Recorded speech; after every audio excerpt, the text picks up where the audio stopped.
안녕하세요. 오늘이 이제 개강이죠. 기본반 개강. 지금까지 입문반 통해서 뭐 내용 좀 봤는데, 입문반은 좀 미리 예습한 거라고 보시면 되고요. 중요한 부분. 오늘부터 이제 본격적으로 시작하도록 하겠습니다. 우리 교재를 보면 일단 항상 그 교재 보면 차례를 먼저 보시는 게 좋아요. 차례. 그래서 원가회계 기초 개념 4페이지 보면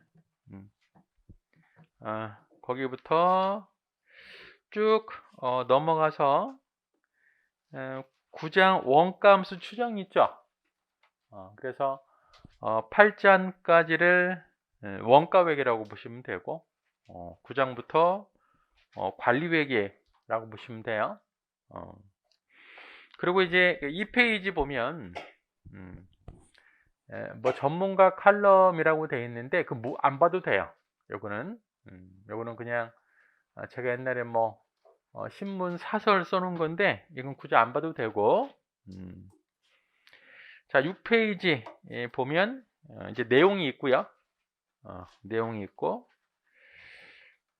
그 다음에 각 장별로 1장만 빼놓고 각 장별로 예를 들어서 페이지 47페이지 객관식 문제가 있고요. 그 다음에 페이지 54페이지 보면 주관식 문제 이렇게 구성이 되어 있어요. 자, 우리가 이제 기본반이 있고 그 다음에 1차 객관식, 2차 주관식이 있죠. 근데 이 세 개 중에 가장 중요한 게 기본반이라고 말씀드렸어요. 기본반. 그러면 일단은 우리 기본반이니까 기본 이론에 충실하게 설명을 드릴 거고요. 그 다음에 객관식 문제는 한 챕터당 한 10개 정도 돼 있는데 그건 다 풀어 드릴 거예요. 다 풀어 드리고 주관식은 시간을 봐서 필요한 건 좀 풀어 드릴 수도 있는데 우리 교재는 세무사 대비용으로만 써 있는 게 아니고 회계사 대비도 할 수 있는 책이기 때문에 문제가 우리의 어떤 그 시험 범위를 넘어설 수도 있어요. 특히 이제 주관식 같은 경우에는. 그래서 혹시 예습을 좀 해보고 싶다 하시는 분들은 문제를 풀어보시겠다 하신 분들은 객관식 문제 위주로 푸세요. 그리고 주관식은 좀 어렵다 싶은 거는 좀 넘어가셔도 괜찮아요. 우리 주관식 중에는 어려운 문제도 있으니까 괜히 뭐 어려운 문제 가지고 씨름해봤자 우리 시험 범위를 넘어서는 걸 수도 있으니까 그렇게 보시면 되고요. 자, 입문반 통해서 사회를 우리가 배웠는데 좀 어려우셨어요? 좀 그러게요.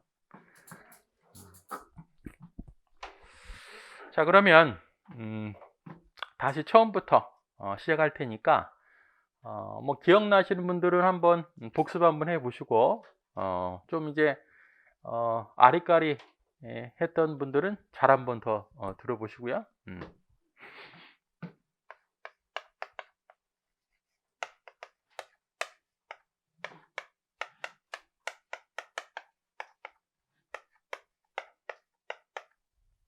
자, 회계는 정보를 전달하는 시스템이라고 말씀드렸고요. 전달하는 대상이 회사의 외부에 있는 사람하고요. 내부에 있는 사람이라고 말씀드렸어요. 자, 대표적인 회사 외부에 있으면서 정보를 알고 싶어하는 사람이 주주, 채권자라고 말씀드렸고요. 자, 요거 설명해 드렸나 모르겠는데 우리 이제 BS를 보면 자산이 있고 부채, 자본이 이렇게 돼 있죠. 뭐 요거는 회계 원리나 중급회계 시간에 많이 배울 거고요. 자, 이 재무상태표를 관리회계 시각으로 보면 우리는 어떻게 표현하냐면 요거를 자본의 조달이라 그러고 자산을 자금의 운용이라고 합니다. 자, 우리 회사를 뭐라고 그래요? 회사를 법인이라고 그러죠. 법인. 그렇죠? 법인의 의미 아세요? 우리 상법 배우면 알 수도 있을 텐데 법인은 법법자 사람인자고요. 법인격을 부여했다라고 그래요. 법인격. 법인격이 뭘까? 여러분들이 생각하기에 회사의 주인은 누구라고 보세요? 회사의 주인은 사장이 회사의 주인이 아니죠. 누가 주인이에요? 주주가 주인인 거죠. 그래서 자본을 투자한 사람을 주주라 그러고 부채를 투자한 사람을 채권자라고 그래요. 회사의 주인은 주주의 주주. 그러면 만약 여러분들이 아파트 하나를 가지고 있는데 팔 거야. 그러면은 계약서에 사인해야 되잖아요. 그렇죠? 그러면은 그 계약서에 누가 사인해야 돼요? 지금 주인하고 양수인하고 사인해야 되겠죠. 그럼 회사도 제3자랑 거래를 하고 싶어. 그러면은 누가 사인해야 돼요? 회사의 주인인 주주가 해야 되지 않겠어요? 근데 이 주주가 한두 명이 아니잖아요. 굉장히 많다고. 그렇죠? 그러면 계약이 되겠어요? 사인 받으려면? 그래서 어떻게 해요? 회사 네가 스스로 법률적인 행위를 할 수 있게 사람만이 가지고 있는 인격을 부여한 겁니다. 그걸 법인격을 부여했다 그래요. 그러면 회사 같은 경우에 어떤 계약서를 사인을 하게 되면 자, 뭐뭐 주식회사 대표이사 홍길동 도장 찍어야 되잖아요. 누구 도장 찍을 것 같아요? 대표이사 도장? 아니에요. 회사 도장인 법인 인감을 찍습니다. 그렇죠? 그래서 그걸 법인이라 그래요. 의미가. 자, 회사는 돈을 버는 게 목적이잖아요. 그러면 돈을 조달하는 수단이 부채를 조달하든 자본을 조달하든 두 가지겠다 그래요. 그러면 자본을 투자한 사람을 주주, 부채를 투자한 사람을 채권자. 그럼 이 사람들이 회사에 돈을 집어넣어야 되는데 아무 생각 없이 집어넣으면 안 될 거 아니에요. 그렇죠? 그래서 회계가 일정 부분 그 역할을 한다고 그래요. 그래서 요 회계를 우리가 재무 회계라고 불렀죠. 재무회계는 결과적으로 재무제표가 바로 재무회계예요. 자, 왜 재무제표가 재무회계냐면 회사 입장에서는 주주하고 채권자로부터 돈을 받았잖아요. 그럼 뭘 보여줘야 돼요? 당신들한테 받은 돈을 이러저러해서 이렇게 벌었고 이런 상태입니다라고 보여줘야 되겠죠. 그게 바로 요거라고. 자, 여러분들은 재무회계를 중급회계로 이해하시면 돼요. 중급회계. 즉 그러면 중급회계는 뭘 배우는 거예요? 재무제표를 배우는 게 중급회계입니다. 기업회계 기준. 자, 근데 회사의 내부에 있으면서 회계라는 정보를 알고 싶은 사람이 있어요. 또 대표적으로 경영자.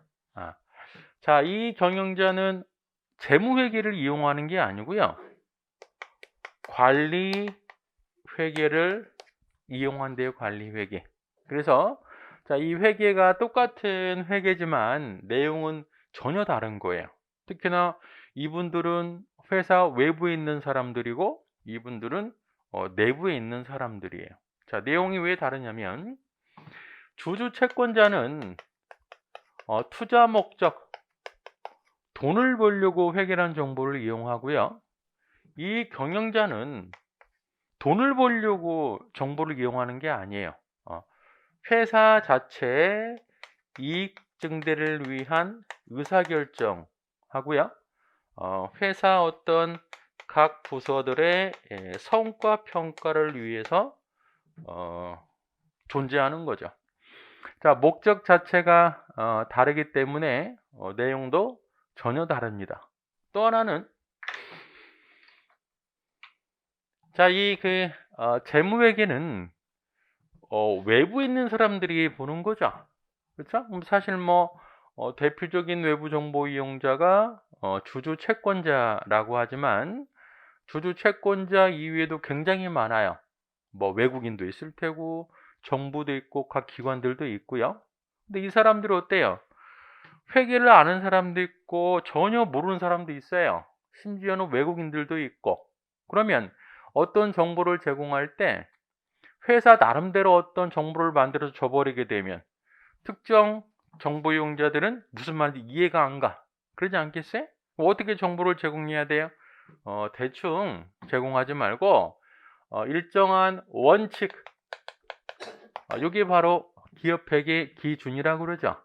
그래서 재무회계는 일정한 원칙인 기업회계 기준이 필요해요. 관리회계는 실제 여러분들이 회사에 가서 회계팀에 근무한다고 할게요. 재무제표를 잘 만들어 가지고 사장한테 결제를 올렸어. 사장이 그걸 잘 봐요, 안 봐요? 안 본다고. 사장 자체는 어때요? 재무회계가 본인이 원하는 정보가 아니에요. 생각해 보세요. 사장은 얘를 원한다면서 이 재무제표는 외부 사람들이 보는 거지 사장이 보는 정보가 아니에요. 자, 그래서 사장이 이용하는 정보는 일단 재무회계는 아니고 또 사장이 이용하는 정보는 원칙이 없어요. 자, 흔히 이제 제가 이런 말을 해요. 저도 이제 회계사 합격하고 일반 회사에 많이 있었거든요. 근데 사장이 가장 좋아하는 정보는 한 장짜리 정보.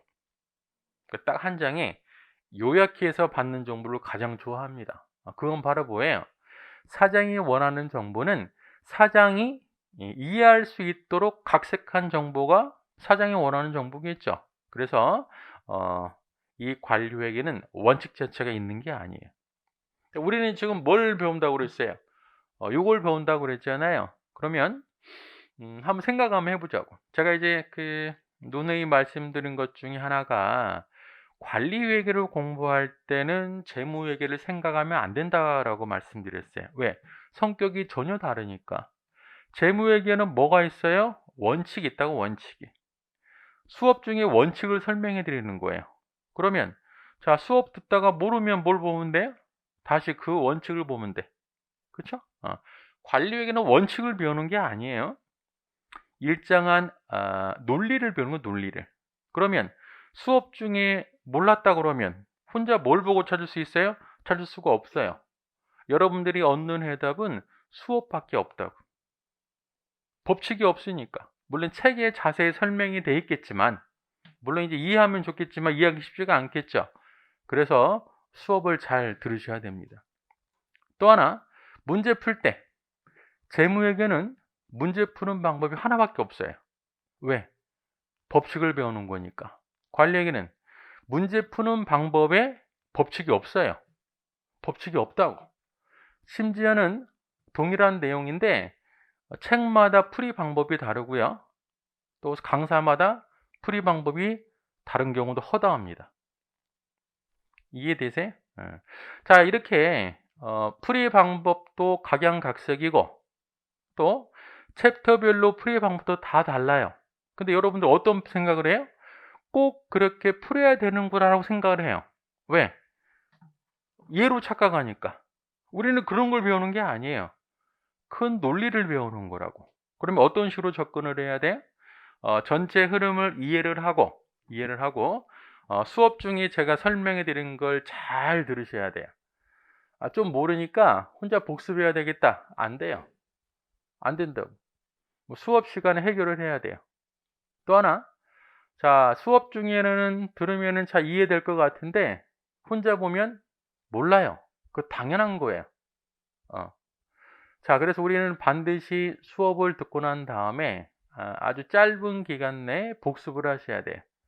복습을 하지 않으면 다 날아가 버립니다. 그래서 회계는 크게 재무회계, 관리회계로 이루어져 있는데 우리는 요거 배우러 왔다 말씀드렸고요. 자, 이제 회계학의 체계를 좀 다시 정리를 해보면 회계 원리 요거는 뭐 다 들어보셨을 테고, 이제 오전에 요거 하지 않았어요? 중급회계? 예. 내용이 뭐 굉장히 많죠. 오늘 뭐 시간도 많이 걸리고. 그 다음에 고급 회계가 있고요. 우리가 이제 배워야 될 내용이 바로 원가 관리 회계인데, 원가 관리 회계는 다시 원가 회계하고요, 관리 회계로 이루어져 있어요. 아까 제가 책 목차에서 설명해 드린 것처럼 챕터 9장부터 이제 관리 회계로 보시면 돼요. 우리는 요거를 다 배워야 됩니다. 그러면 원가 회계 자체는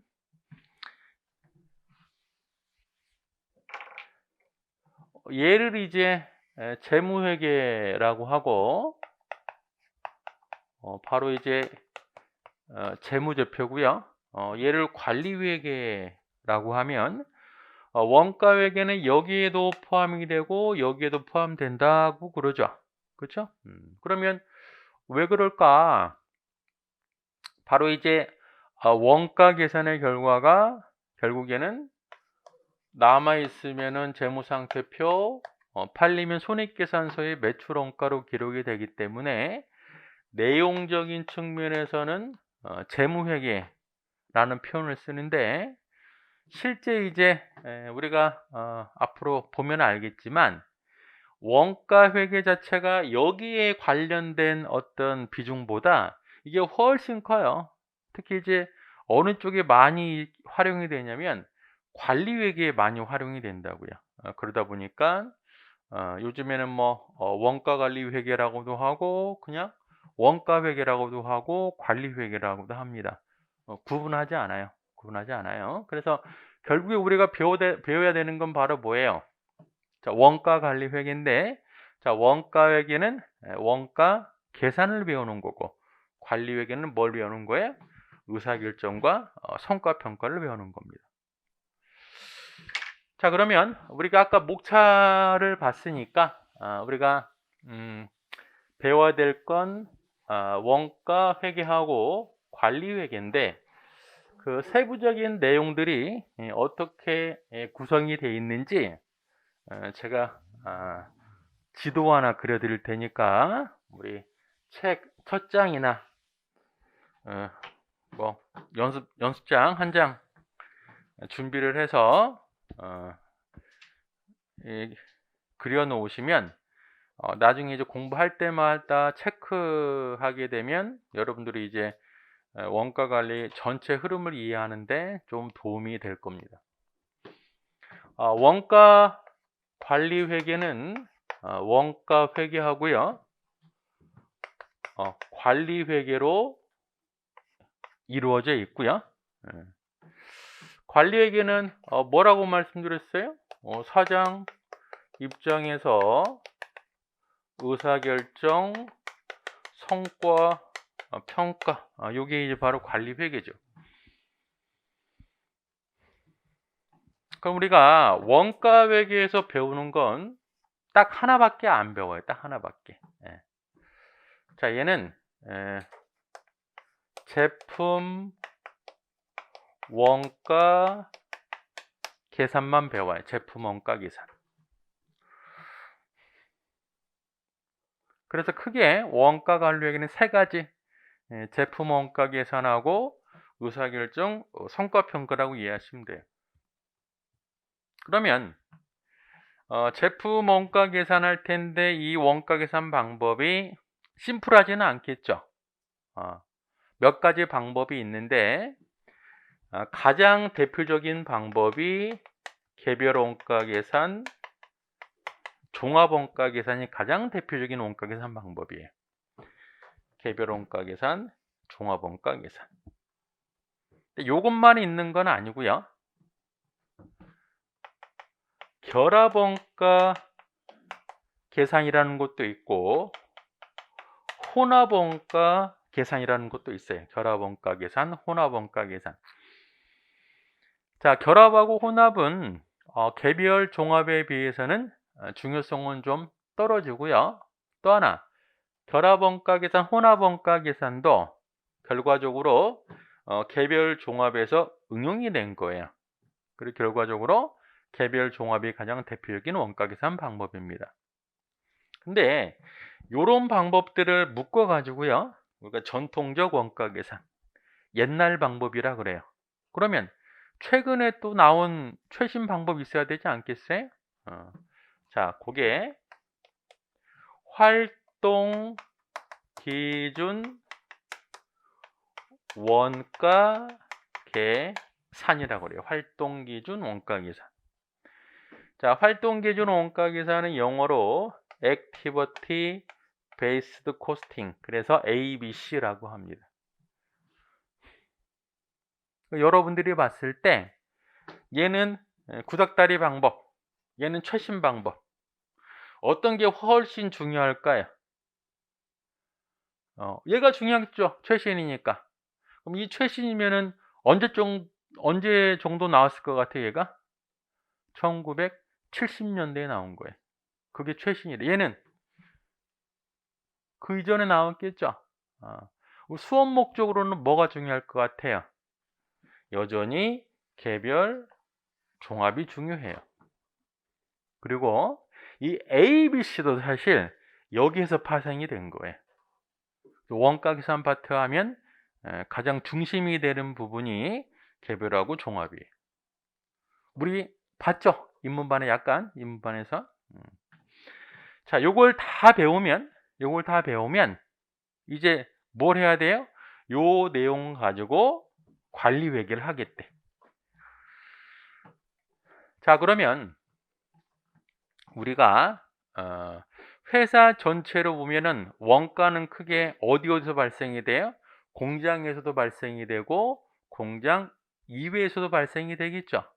그렇죠? 그러면 실제 원가 계산 파트에서는 공장에서 발생되는 원가만 봐요. 얘는 여러분들 문제 풀다 보면 헷갈린 경우가 뭐가 있냐면, 아니 자료에서 공장 발생 원가도 있고 판매비와 일반 관리비도 있는데 어느 경우에는 판매비와 일반 관리비를 고려를 해주고 어느 부분은 안 해주는 거예요. 그 경계가 뭘 것 같아요? 바로 여기라고, 여기. 얘는 제품 원가 계산이기 때문에 공장에서 발생된 것만 봐요. 그렇죠? 얘는 뭐예요? 관리회계는 사장이 보는 정보죠. 사장 입장에서는 공장 발생 원가만 있는 게 아니고 판관비도 있는 거예요. 그렇죠? 계속 이런 식으로 설명을 제가 해드릴 거예요. 어찌됐든 원가 계산 결과를 가지고요, 사장님은 의사결정하고 성과평가를 합니다. 제가 흔히 이런 얘기를 해요. 원가 계산할 때는 머릿속을 어디로 보내면 돼요? 공장으로 보내면 돼. 그리고 관리회계 할 때는 어떻게 해야 돼요? 나는 사장이다라고 생각을 해야 돼. 전혀 중급회계랑은 달라요. 중급회계 생각하시면 망하는 거라고. 자, 그러면 사장 입장에서 의사결정 성과평가를 합니다. 의사결정은 이렇게 하시면 돼요. 결제.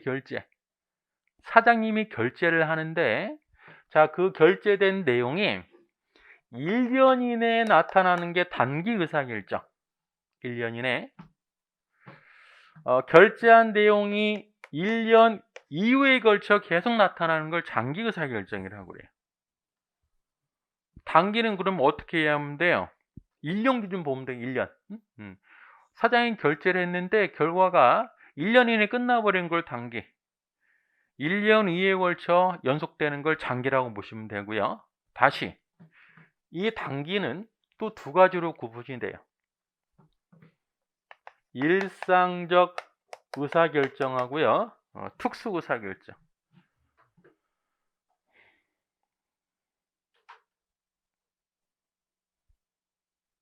느낌이 어때요? 일상적, 특수는? 일상적은 매번 반복적으로 하는 거. 매번.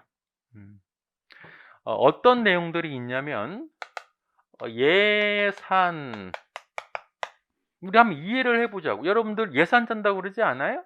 예산을 1년 만에 한 번 짤 수도 있고 매월 짤 수도 있고 매번 반복적으로 짜잖아요, 예산. 또 CVP 분석 들어봤죠? 손익분기점 분석. 몇 개 팔아야 본전이지? 내가 이익 날려면 몇 개 이상 팔아야 되지? 그런 게 바로 CVP 분석이에요. 매번 궁금하지 않겠어요?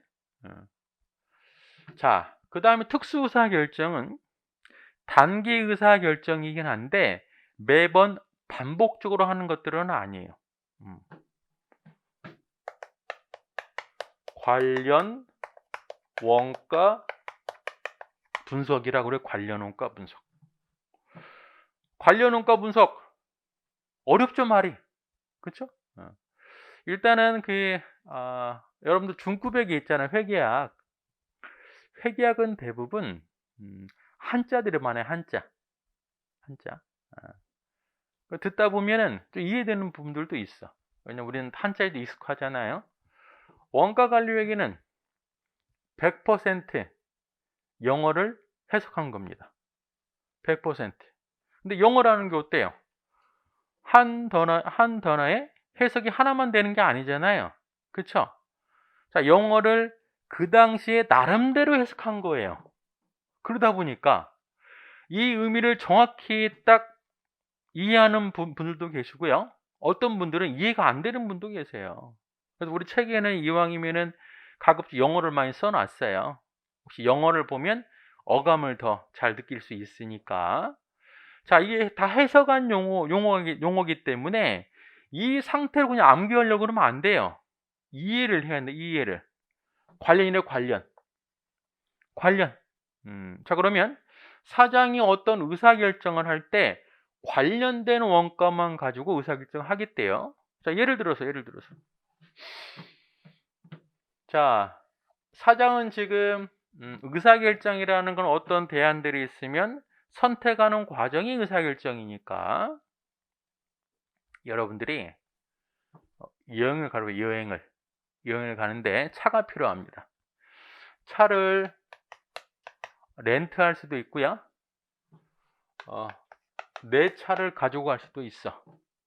이것도 의사결정이죠. 우리 이런 거 배우는 거예요. 어려운 거 아니라고. 그러면은 이왕이면 어떤 걸 선택하면 돼요? 둘 중에 비용이 낮은 걸 선택해야 되겠죠. 그러면 어떤 비용들이 들어갈까? 일단은 렌트 비용, 그 다음에 고속도로의 톨비, 그 다음에 뭐 기름값, 뭐 세차비, 여러 가지가 있겠죠. 뭐 4개만 있다고 할게요. 그러면 이 렌트비는 어때요? 요때는 들어가고 얘는 안 들어가겠죠. 고속도로 톨비는 어때요? 둘 다 들어가죠. 기름값도 둘 다 들어가. 세차비는 어때? 세차비는 이렇게 안 하지. 내 거 아닌데, 그쵸? 안 해. 얘는 해야지. 내 거니까, 그쵸? 그러면 자, 렌트 왔을 때 총 들어가는 비용하고요. 내 차 가지고 왔을 때 총 들어가는 비용 계산해서 둘 중에 뭘 선택하면 돼요? 작은 걸 선택하면 완벽하겠죠. 그쵸? 근데 가만 보니까 얘네들은 어때? 렌트 하든 내 차 가지고 가든 어차피 발생되는 거죠. 얘는 볼 필요가 없다. 얘는 뭐라고 그럴까? 얘를 바로 비관련 원가라고 합니다. 그렇죠? 그럼 내가 의사결정할 때 고려해야 되는 거, 의사결정과 관련된 건 얘하고 얘밖에 없는 거죠. 얘네들을 관련 원가라 그래요. 그러면 렌트비는 무조건 관련 원가, 톨비는 무조건 비관련 원가야? 이건 상황에 따라 다른 거라고. 자, 그러다 보니까 타이틀이 관련 원가예요. 그러면 이제 우리 그 암기에 익숙한 여러분들은 어때요? 책 보고 관련 원가를 또 암기한다고. 절대 그러면 안 돼요. 이 관련 원가는 특정 의사결정이 있어서 달라질 수 있다고. 어떤 경우는 관련 원가지만 비관련 원가 될 수도 있어요. 중요한 건 바로 뭐예요? 이 의미를 이해하는 거라고. 자, 의사결정에 있어서 관련된 걸 관련 원가라고 하는구나. 관련되지 않는 걸 비관련. 자, 어차피 얘는 비관련이니까 뭐만 고려하자? 관련 원가만 분석하자라는 게 바로 이 파트라고.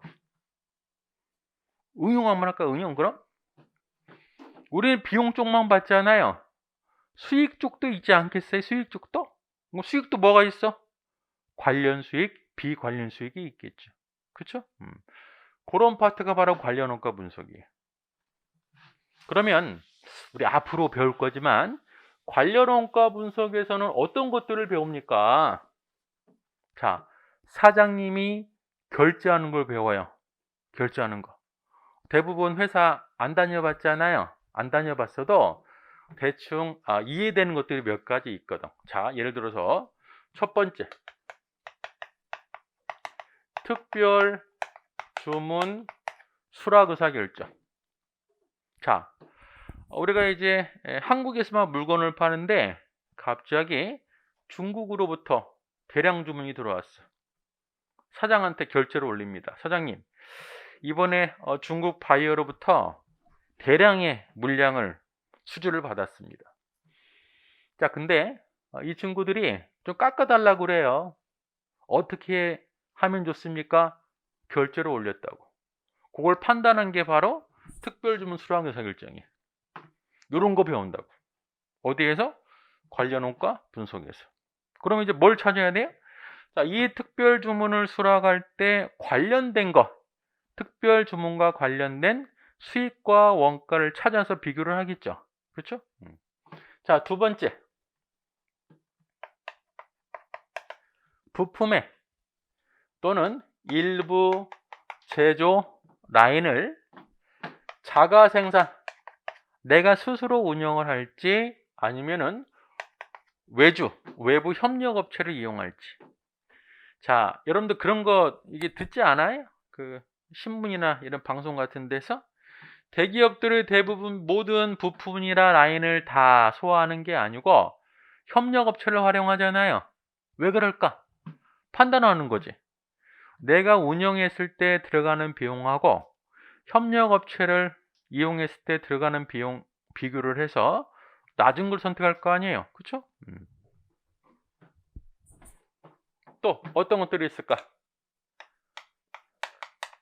제품 라인 폐지. 자, 이 제품 라인은 제품의 종류라고 보면 돼요. 종류. 자, 우리 회사에 어떤 제품 품목이 A, B, C가 있는데 C라는 제품이 왠지 이익이 안 날 것 같아. 어떻게 해야 돼요? 그걸 없애버리자. 제품 라인 폐지 의사결정이에요. 요거 위에도 몇 개가 더 있습니다. 여기서 의문점. 아니, 실제 회사에서 벌어지는 이 상황들인데 우리는 회사도 안 다녀봤는데 계산할 수 있습니까? 실제 현실에서 발생하는 모든 걸 다 넣어버리면 계산을 못하죠. 당연히 아무도 못 맞춰요. 그러면 우리는 뭘 배워요? 자, 이 각 주제별로 키포인트, 중요한 부분만 배워요. 전혀 걱정할 필요가 없다고. 이해되세요? 어떤 원칙이라기보다는 각 주제별로 꼭 필요한 논리가 몇 가지 있어요. 그거 가지고 해결하면 돼요. 그리고 이 그 관련 원가 의사결정 종류도 딱 몇 개 정해져 있어. 자, 요런 것들이 관련 원가 분석이고요. 또 하나, 대체 가격 결정. 대체 가격 결정. 또 말이 어렵잖아요. 자, 모든 교재가 다 대체 가격이라고 써 있어. 이게 대체 가격은 뭘까? 앞에다가 하나만 더 써볼까요? 사내 대체 가격. 좀 이제 느낌이 올 것 같아. 사내 대체 가격. 여러분들은 이렇게 보면 돼요. 이 회사를 대기업의 계열사로 보면 돼, 계열사. 자, 우리도 재벌 대기업들이 있잖아요. 대기업 밑에 수많은 계열사들이 있거든. 그 계열사들끼리 거래를 할 때 가격을 얼마로 하면 좋을까? 이게 사내 대체 가격 결정이에요. 자, 이런 것들이 대표적인 특수 의사 결정. 자, 이제 장기 의사 결정은 의사 결정의 결과가 1년 이상 걸쳐 나타나는 거죠. 지금 여러분들은 안 배웠기 때문에 당연히 몰라요. 일단 적어 놓고 배울 때마다 우리가 배우는 부분이 어느 부분에 있는지 그 틀을 형성하라고 제가 미리 써 드리는 거예요. 이건 지금 확인할 수 있는 거 아니에요. 다 배운 다음에 확인할 수 있는 거예요. 자, 장기 의사결정은 의사결정 결과가 수년에 걸쳐 나타나는 거. 얘를 우리 교재에서는 뭐라고 표현하냐면 자본 예산이라고 그래. 자본 예산. 자, 여기서 이제 조금 궁금한 게 예산이라는 게 하나가 더 있었어. 어디에? 여기 있었잖아요. 그래서 우리 책도 예산이 두 군데로 두 군데. 예산이 두 군데인데 얘랑 전혀 달라요. 성격이. 그러면 우리가 흔히 아는 예산, 우리 내년 예산 짜. 그 예산이 바로 요거라고. 얘를 굳이 또 표현하면 종합 예산이라고 그래요. 종합 예산. 예산은 두 개다. 우리가 흔히 아는 예산은 종합 예산이고요. 장기 의사결정의 자본 예산이에요. 자본 예산은 입문반에서 약간 설명해 드렸어요. 마지막에 얘는 예산, 우리가 아는 예산이 아니고 유형 자산에 대한 투자 의사결정이에요. 자, 유형 자산은 뭐예요? 토지, 건물, 기계장치 이런 것들의 대표적인 유형 자산이잖아요. 그러면 왜 유형 자산 투자 의사결정이 장기 의사결정일까? 자, 토지, 건물, 기계를 샀어. 또 1년 쓰고 버려요? 아니죠. 수년간 쓰기 때문에 장기 의사결정이라고 합니다. 자, 성과평가 이제. 자, 기본적으로 성과평가를 하겠대. 뭘 평가하겠다는 거예요? 자, 평가를 하려면 뭐가 있어야 돼요? 기준이 있어야 되고, 그 다음에 나중에 실적이 집계가 되면 요 차이 가지고 평가하는 거죠. 그쵸? 자, 요거를 우리 관리회계에서는 어디에서 배울 거냐면 책임 회계 제도에서 배워. 책임 회계 제도.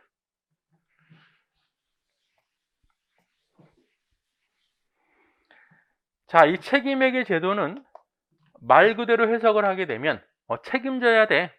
이 부분은. 그러면 회사가 책임져야 되는 내용을 구분을 해보면 크게 원가를 책임지기도 하고요.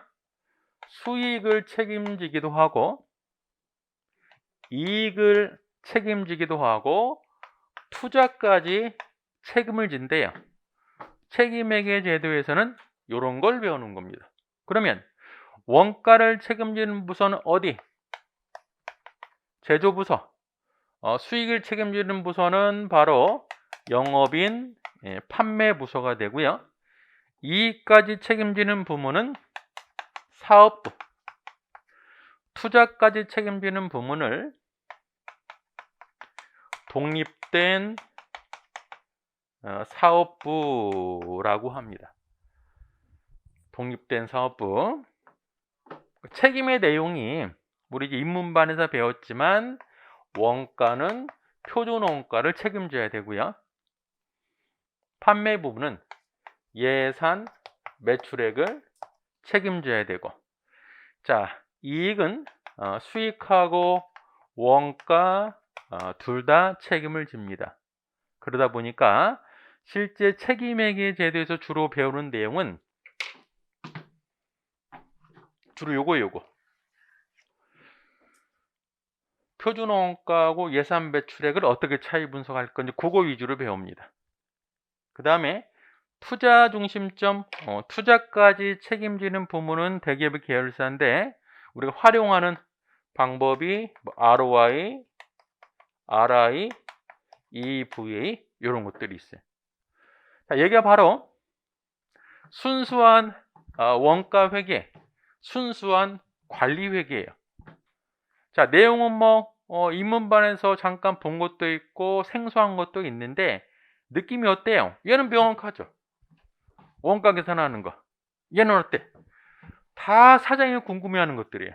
사장이 다. 그래서 여러분들이 어려운 거예요, 얘를. 왜? 여러분 사장이 안 돼봤잖아요. 사장 입장이 안 돼봤기 때문에 어려운 거라고. 내용 자체가 어려운 게 아니고 그 의미를 몰라. 느낌을. 그래서 뭐라고 그랬어요? 관리 회계할 땐 난 사장이다라고 생각을 하시고 원가 회계할 때는 공장을 상상하시면 됩니다. 이게 바로 순수한 원가하고 관리 회계. 자, 근데 여러분들을 괴롭히는 부분이 있다는 거죠. 어디냐면 요거. 우리 책에서 7장, 8장. 얘가 가장 어려워요. 7장하고요. 8장이 가장 어렵다고. 자, 얘는 아까 제가 뭐라고 그랬어요? 어디부터 관리회계예요? 9장부터 관리회계예요. 순수한 관리회계. 그럼 결국에는 7장, 8장은 원가 계산이네? 원가 계산 맞아요. 이름은 원가 계산, 이름은. 내용은 원가 계산이 아니에요. 그래서 어려운 겁니다. 자, 그러면은 아니 얘가 순수한 원가 회계 아니면 따로 빼놓든지 여기에 집어넣든지 하지 왜 여기 왔습니까? 얘가 있잖아요. 그렇다고 100% 또 관리회계도 아니에요. 양쪽에 걸쳐 있다고. 그래서 자, 7장, 8장이 일반적으로 다른 교재를 보면 어떤 범위에 산재되어 있는 부분들이 있어요. 그거를 여기 둘 다 묶어놨다고. 한꺼번에 해결을 하려고. 그러면 7장, 8장의 내용이 크게 보면 표준원가 계산하고요. 변동원가 계산이에요. 이름이 원가 계산이라고. 스탠다드 코스팅, 베리어블 코스팅. 자, 이름이 원가 계산이다 보니까 원가 파트에 들어가 있긴 해요. 하지만 내용 자체는 100% 원가 계산은 아니다. 자, 그래서 얘는 양쪽에 걸쳐 있어요. 여기까지가 전체적으로 논리적 흐름이 있어요. 다 스토리가 다 있다고. 제가 그래서 설명을 해드릴 때는 개별 원가 계산은 개별 원가 계산 스토리가 있고요. 종합 원가 계산 종합 원가 계산 스토리가 있어요. 예를 들어서 개별 원가 계산 같은 경우에도 뭐 유람선, 유조선, 화물선부터 시작을 해서 공장 전체, 부문별, 제조 보조, 보조 부문은 직접 단계 상호 하나 스토리가 있잖아요. 종합 원가 계산도 계속 사례부터 스토리를 만들 거예요. 모든 챕터별로 다. 그거를 다 연결시킬 수 있어야 돼. 지금 얘가 어려워 보여도 이런 식으로 공부를 하게 되면 원가 계산에서 공부하고 머리에 암기할 건 많지는 않아요. 여기까지는 논리적으로 연결이 돼 있다. 추가적으로 살을 좀 묻히면, 자, 원가 계산 하기 전에 미리 배워야 될 게 있어. 뭘 것 같아요? 자, 상기업, 중급에게는 상기업회라고 말씀드렸어요. 그러면 제조업을 원가에서 볼 건데 상기업과 제조업의 차이점은 공장이 있느냐 없느냐죠. 그렇죠? 그래서 제조업은 뭘 봐요? 상기업이 없는 공장을 보는 거라고. 공장 보려면 가장 먼저 뭐 해야 돼요? 공장에서 발생하는 원가가 뭐지? 그게 바로 뭐예요? 제조 원가죠. 당연히 제조 원가를 보는 거예요. 얘를 봐야 원가 계산할 거 아니에요. 쭉 흐름이 진행이 되고요. 되고 그 다음 얘까지 다 끝났는데 곁다리로 뭐 크게 중요한 건 아니에요. 근데 시험엔 나와요. 한 번씩. 추가로 뭐가 있냐면 두 가지 파트가 있습니다. 첫 번째는 불확실성 하에 의사 결정. 자, 얘도 의사결정은 의사결정이야. 하지만 앞에 확실하지 않대요. 불확실성의 의사결정. 그 다음에 최신 관리 회계. 이게 이제 책에 있는 내용을 다 정리를 해드린 거예요.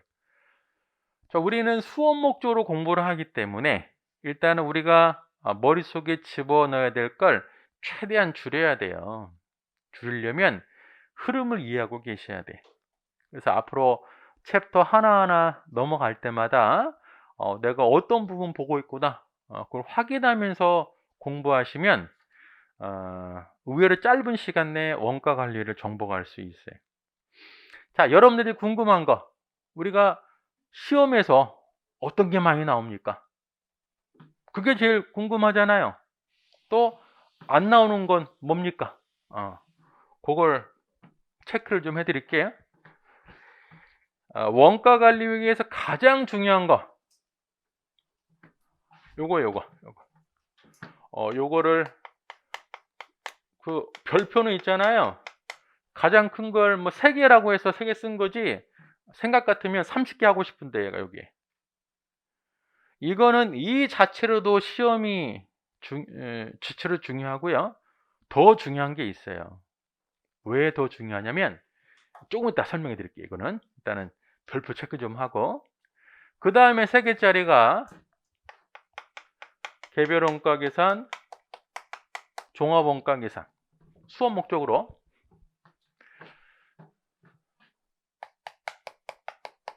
CVP 분석.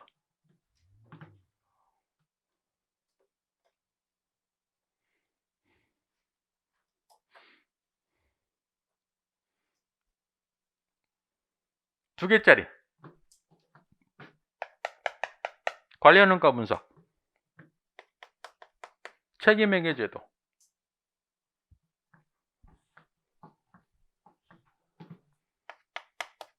ABC. 하나짜리 결합 혼합, 원가함수 추정. 그 다음에 예산 대체 가격 결정, 불확실성 의사결정, 최신관리 회계. 별표 안 친 거 있죠? 별표 안 친 거 어디?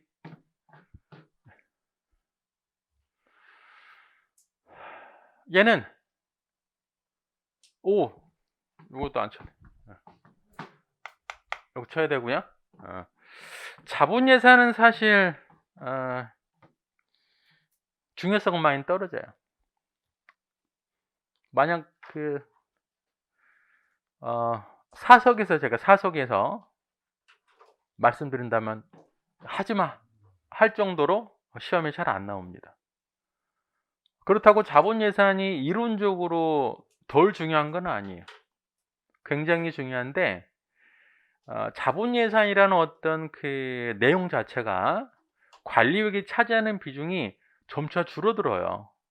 오히려 이제 재무관리라는 과목이 있어요. 회계사 시험에는 있는데 거기에서 연구가 많이 진행이 돼요. 학문 자체가. 그러다 보니까 거의 출제가 안 돼요. 근데 저는 설명을 해드리긴 해드립니다. 어찌됐든 출제 빈도는 이렇게. 그러면 이제 얘 두 개 같은 경우에는 출제 중요성 이외에 굉장히 많이 중요하다고 말씀드렸어요.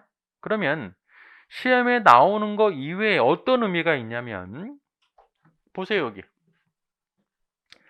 의사결정인데 단기 장기가 있죠.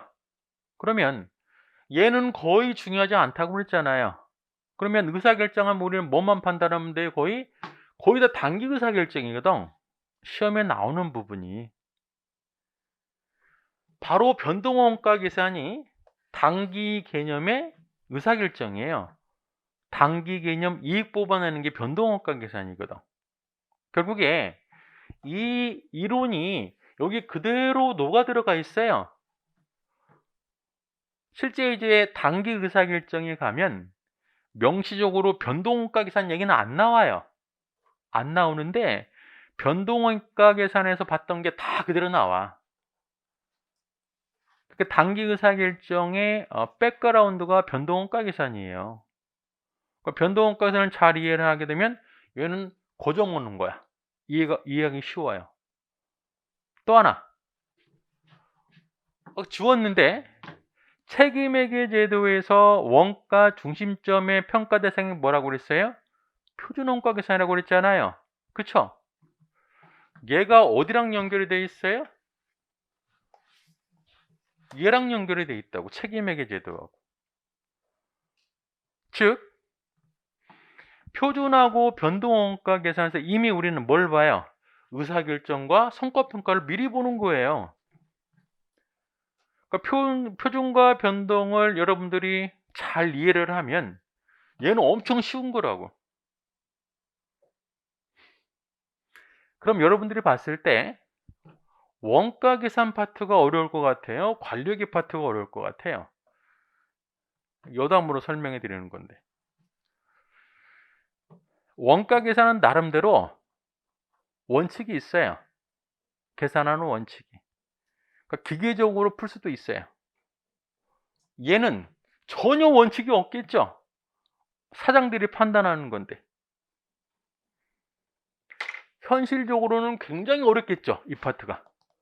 근데 실제 시험에서 현실에서 벌어지는 모든 상황들이 시험에다 반영이 될까요? 절대 반영할 수 없어요. 뭐만 내요? 딱 낼 것만 내. 낼 것만.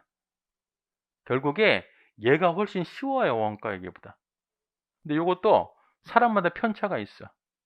어떤 분들은 원가회계가 쉽다는 분도 계시고 어떤 분들은 관리회계가 쉽다는 분이 계세요. 얘가 더 쉽습니다. 어떤 경우에 쉽냐면 얘를 일정 틀을 만들어야 돼.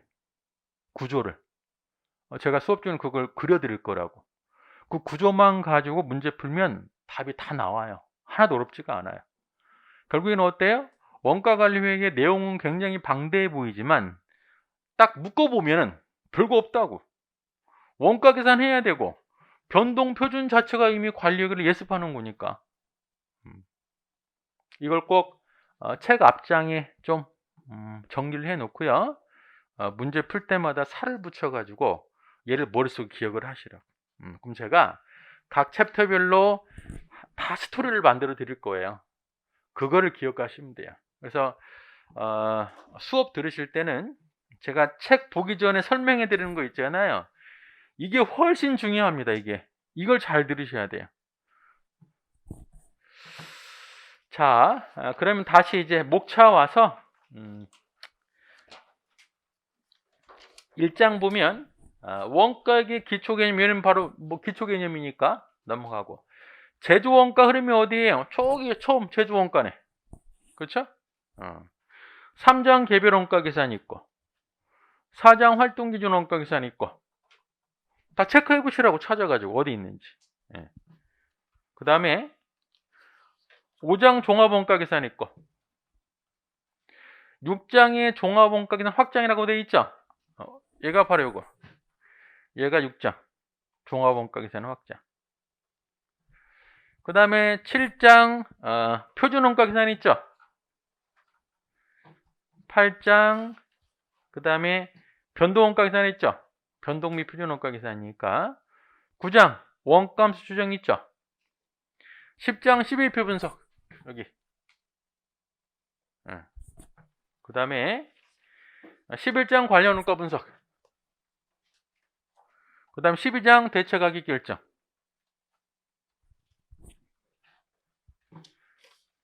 13장 자본예산.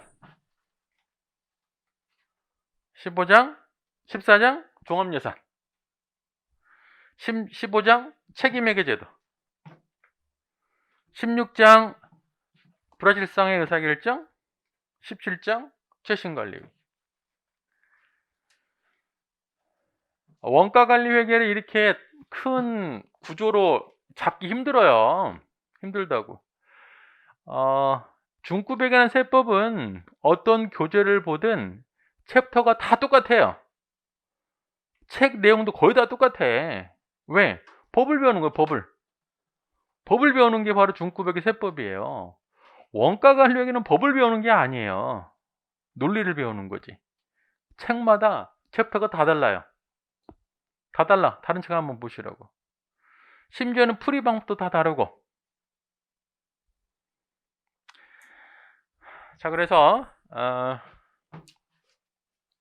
앞으로 우리가 요 내용을 다 배울 건데 이걸 한번 잘 정리해 두시면서 꼭 흐름대로 이해를 하셔야 돼요.